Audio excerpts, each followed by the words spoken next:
आपने अभी तक चैनल को सब्सक्राइब नहीं किया है तो सब्सक्राइब करें और बेल आइकॉन को प्रेस करें।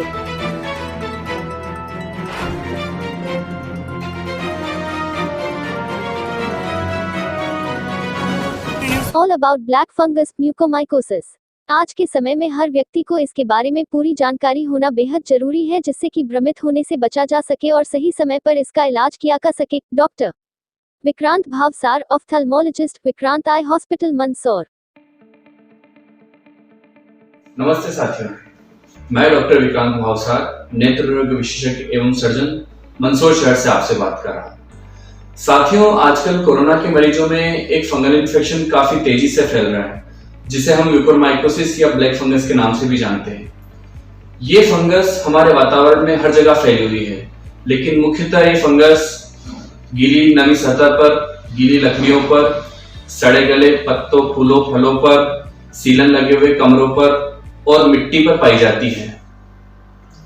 म्यूकोरमाइकोसिस एक अपॉर्चुनिस्टिक इन्फेक्शन है, जिसका मतलब है कि ये उन लोगों में होती है जिनकी इम्यूनिटी कम है। कोरोना के वो मरीज जो डायबिटिक हैं, जिनको कैंसर है, जिनको HIV है, जिनको किडनी की डिजीज है, जिनको कोई ऑर्गन ट्रांसप्लांट हुआ है, इसके अलावा जिन मरीजों को कोरोना के इलाज के दौरान लंबे समय तक ऑक्सीजन थेरेपी पे रहे हैं और लंबे समय तक हेवी स्टेरॉइड का इस्तेमाल हुआ है, ऐसे लोगों में की इम्यूनिटी प्रतिरोधक क्षमता कम हो जाती है और ऐसे लोगों में ब्लैक फंगस होने की संभावनाएं बढ़ जाती है। ये फंगस नाक से इंसान के शरीर में फैलना शुरू हो जाती है।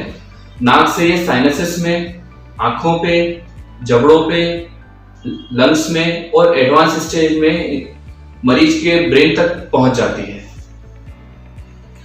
इन्फेक्शन ब्रेन में पहुंचने के बाद काफी जानलेवा साबित हो सकता है। अब इसके लक्षण क्या क्या हैं? हम कैसे पहचानें कि फंगल इन्फेक्शन है या म्यूकोरमाइकोसिस की शिकायत हो रही है? जब ये फंगल इन्फेक्शन नाक से फैलना शुरू होता है तो मरीज की नाक चौक होने लगती है, नाक से ब्राउन या ब्लैक कलर का डिस्चार्ज आने लगता है, कभी नाक से खून भी आने लगता है। चेहरे के एक तरफ के हिस्से में दर्द रहता है, सूजन रहती है, सुन्नपन भी रह सकता है, एक तरफ का सिर दर्द काफी दर्द करने लगता है। जब ये इन्फेक्शन आंखों तक फैल जाता है तो मरीज को कम दिखाई देने लगता है, उसकी नजर कम हो जाती है, उसे डबल दिखाई देने लगता है, आंखों की पलकें गिर जाती है, आंखें लाल हो जाती है, आंखों के चारों तरफ के हिस्से में सूजन आ जाती है एवं आंखें बाहर की तरफ आने लगती है। दांतों पे भी जब इन्फेक्शन फैल जाता है तो मरीज के दांतों में दर्द रहता है, मसूड़ों में दर्द रहता है, दांत हिलने लगते हैं एवं दांत गिर भी सकते हैं। जब ये लंग्स तक पहुंच जाता है तो मरीज को तेज बुखार रहता है, खांसी रहती है एवं चेस्ट में तेज दर्द रहता है। इसकी वजह से नाक, आंख के आसपास की चमड़ी के हिस्से में काले धब्बे हो जाते हैं एवं तालू के हिस्से में भी काले काले धब्बे दिखाई देने लगते हैं। लेकिन साथियों, हमें डरने घबराने की आवश्यकता नहीं है। कुछ सावधानियां रख के, कुछ प्रिकॉशंस रख के हम इस इन्फेक्शन को होने से रोक सकते हैं। सर्वप्रथम, जो शुगर के मरीज जिनका कोरोना का इलाज चल रहा है या जो कोरोना से ठीक हो चुके हैं, वो अपनी शुगर कंट्रोल में रखें, अपनी शुगर बढ़ने ना दें। कम से कम अगले 3 महीने तक हर तीसरे दिन आप अपनी शुगर नापें और अगर आपकी शुगर बढ़ी हुई आती है तो आप अपने ट्रीटिंग डॉक्टर से संपर्क करें। याद रखिए, बढ़ी हुई शुगर फंगल इन्फेक्शन को न्योता देती है। दूसरी बात, बिना डॉक्टर की सलाह के स्टेरॉइड्स दवाइयों का इस्तेमाल ना करें। जब तक आपका डॉक्टर आपको नहीं कहता है कि स्टेरॉइड्स दवाइयां लेना है, तब तक आप स्टेरॉइड्स दवाइयां किसी और के कहने पर इस्तेमाल ना करें, डॉक्टर की सलाह से ही स्टेरॉइड्स दवाइयां लें। घरों में जो लोग भी ऑक्सीजन का इस्तेमाल कर रहे हैं, ऑक्सीजन सिलेंडर या ऑक्सीजन कंसंट्रेटर के माध्यम से, उसमें जो ह्यूमिडिफायर लगा होता है उसमें डिस्टिल वाटर या RO के पानी का ही इस्तेमाल करें, सादे पानी का इस्तेमाल ना करें। कोरोना इन्फेक्शन के दौरान और कोरोना से ठीक होने के बाद डेली अपना मास्क बदलें। अगर आप कपड़े के मास्क का इस्तेमाल कर रहे हैं तो उसे डेली धोएं, प्रेस कर ही पहने। धूल मिट्टी भरी जगहों पर, जहां गीली मिट्टी ज्यादा है, धूल ज्यादा है, ऐसी जगह जाने से बचें। बागवानी करने से बचें। कमरे को बिल्कुल साफ स्वच्छ रखें। सीलन भरे हुए कमरों में ना रहें।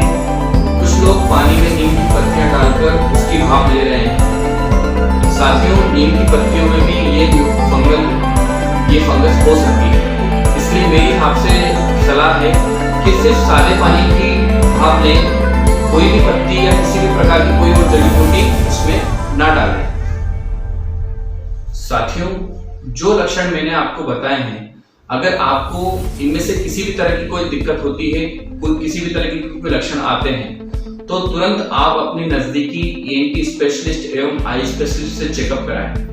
शुरुआती स्टेज में ईएनटी स्पेशलिस्ट एवं आई स्पेशलिस्ट इसका चेकअप करते हैं। जरूरत पड़ने पर नेजल एंडोस्कोपी एवं सीटी स्कैन और एमआरआई करके इस बीमारी की सीवियरिटी को पता लगाते हैं कि ये बीमारी कहां तक फैली है। साथियों, ये फंगल इन्फेक्शन काफी जानलेवा और घातक बीमारी है। समय रहते अगर इसका पता नहीं पड़ता है और जांच और इलाज नहीं होता है तो मरीज की जान भी जा सकती है।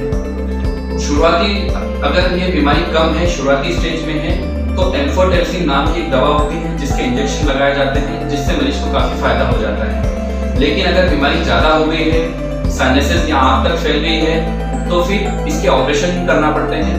ईएनटी सर्जन इसका ऑपरेशन करते हैं जिसे कि डेब्राइटमेंट सर्जरी बोलते हैं। और अगर आंख तक भी ये बीमारी फैल गई है तो आई स्पेशलिस्ट इसकी सर्जरी करते हैं जिसे कि ऑर्बिटल एक्सेंट्रेशन कहा जाता है।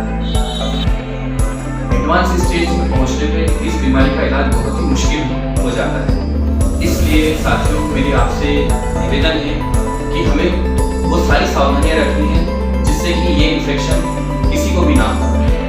आशा करता हूँ कि मेरे द्वारा दी गई जानकारी से आप सभी लोगों को फायदा होगा, लाभ होगा। धन्यवाद। जय हिंद।